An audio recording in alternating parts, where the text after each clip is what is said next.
Last video we talked about a Mewtwo EX deck that was powerful when it worked, but it was wildly inconsistent. Today we are talking about a version of Mewtwo EX that actually works most of the time. Mewtwo EX is a power-crept reworking of the original Black Star promo Mewtwo EX. It even has the same 2 attacks for 1 Psychic Energy.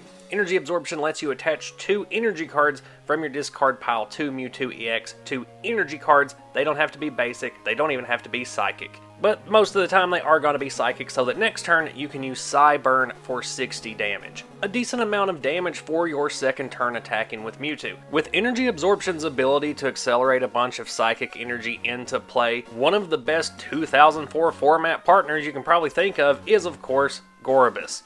After you've absorbed a bunch of psychic energy into play off of multiple Mewtwo EXs, Gorebyss is going to be able to come in and do a lot of cleanup work with Mystic Water for only 2 energy. Mewtwo's energy absorption isn't going to be your only means of recycling energy and making sure that they stay in play to power up late game Gorebyss. We also have Magneton and its magnetic field Pokemon power. Once during your turn you can discard a card from your hand and then return up to 2 basic energy cards in your discard pile to your hand. Between Mewtwo and Magneton we have methods of accelerating energy straight into play from discard, as well as recycling them back to hand so you always have your energy return to play on top of that. Magneton can also be useful because Magnetic Force is another 2 energy attack that can pack a wallop in the late game after you've flooded your board with psychic energy. And then Delcatty to do all the typical Delcatty things, tossing an energy from your hand to draw more cards, which is in turn going to help out Mewtwo's energy absorption. And like Magneton and Gorebyss, it has a low energy attack that can deal a lot of damage in the late game if you have played this deck correctly and you just have psychic energy everywhere.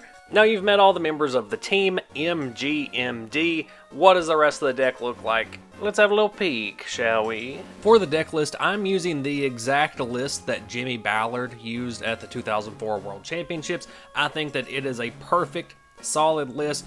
No notes, no improvements, so that's what we're going to be looking at here today. Starting off with the 4 copies of Mewtwo EX, this is going to be your primary attacker, and this is going to be the Pokemon you want to start the game with because it's going to be the fastest way to get extra energy into play. It's also going to be a pretty good early game attacker. I mean, 60 damage on your second turn attacking is not bad. It's going to knock out a lot of basic Pokemon in this format. As for your alternative attackers, I got a 3-3 line of Gorebyss. This is the Hidden Legends line. Mystic Water is also going to be amazing, not only mid to late game, but also in the early game. Following up a Mewtwo and being able to deal 60 damage for 2 energy. On top of that, we have a 2-2 line of the Magneton from Dragon. Again, just making sure that a lot of that energy in your discard that isn't being absorbed by Mewtwo is coming back to hand. That way you can still play your energy per turn.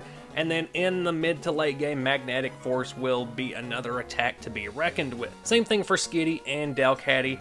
Delcatty is going to be your means of getting some more energy into the discard. We also have a lot of ways to do that in the supporter base, but when you utilize Delcatty, not only are you pitching energy into the discard for Mewtwo to absorb, you're drawing cards off of it. And then as a final note, you also have Max Energy Source. People will often underestimate Delcatty, just thinking that it's a support Pokemon meant to draw cards, and then it comes in and smacks them with a big old Max Energy Source. On the trainer side, we're going to see a lot of similarities to the previous Mewtwo deck I talked about because TV Reporter and Juggler are just amazing draw power, considering that they also discard energy cards into your discard for you. TV Reporter, you draw 3 cards, then you discard a card. That's essentially rating for this deck as discard an energy card.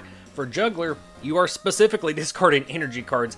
You can discard up to 2. If you discard 1, you can draw 3 cards. If you discard 2 energy cards, you can draw 5. Now, for this one specifically, they do have to be basic energy cards, so you have to be pitching psychic energy. It can't be either of the special energy cards we have listed here. Oracle is another extremely useful card anytime that Delcatty is evolved. That way, you can just pick the cards that you're drawing off the top of your deck. Just go, I'm going to Oracle the 2 exact cards I need right to the top.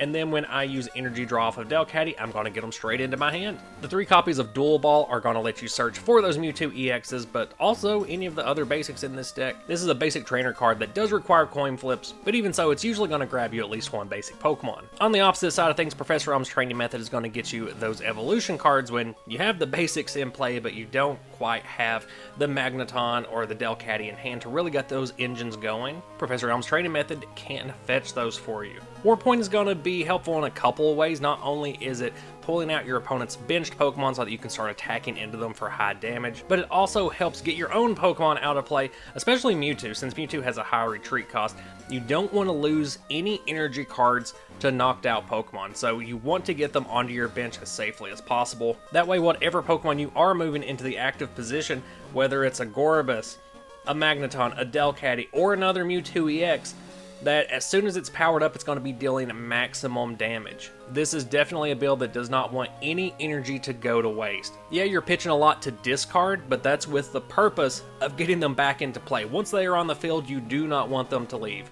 Hoard those psychic energy cards like they are a dragon's treasure. Got a couple of tool cards down here too. Crystal Shard is going to be a big one specifically for matchups against Salamence and Rayquaza. Crystal Shard is going to allow you to turn your active Pokemon into a normal type, so it's going to be hitting those dragon types for weakness. And then one copy of Strength Charm just for those instances where the battle math is falling just short. You need that extra damage counter. Strength Charm's going to be there for you. Also have a couple copies of Mystery Zone. It's going to help get rid of other stadiums in play that are helping your opponent but not you. It's also going to be helpful for just making sure that you have energy in your hand. Mystery Zone essentially says reveal an evolution card from your hand and then swap it with a basic energy card in your deck.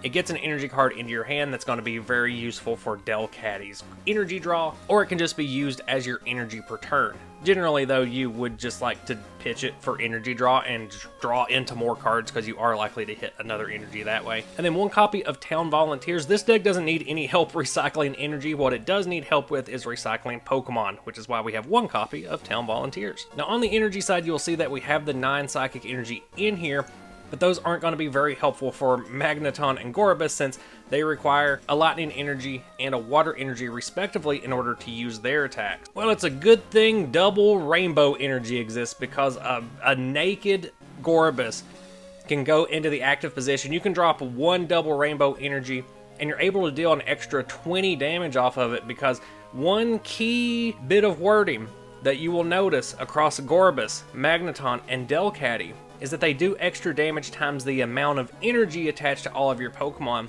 not the amount of energy cards. So Double Rainbow is going to boost all of those attacks just a little bit more than a basic energy would, because it counts as 2 energy even though it's only 1 energy card. But there's also 3 copies of multi-energy in here just to serve as its own form of a rainbow energy for all of those aforementioned Pokemon.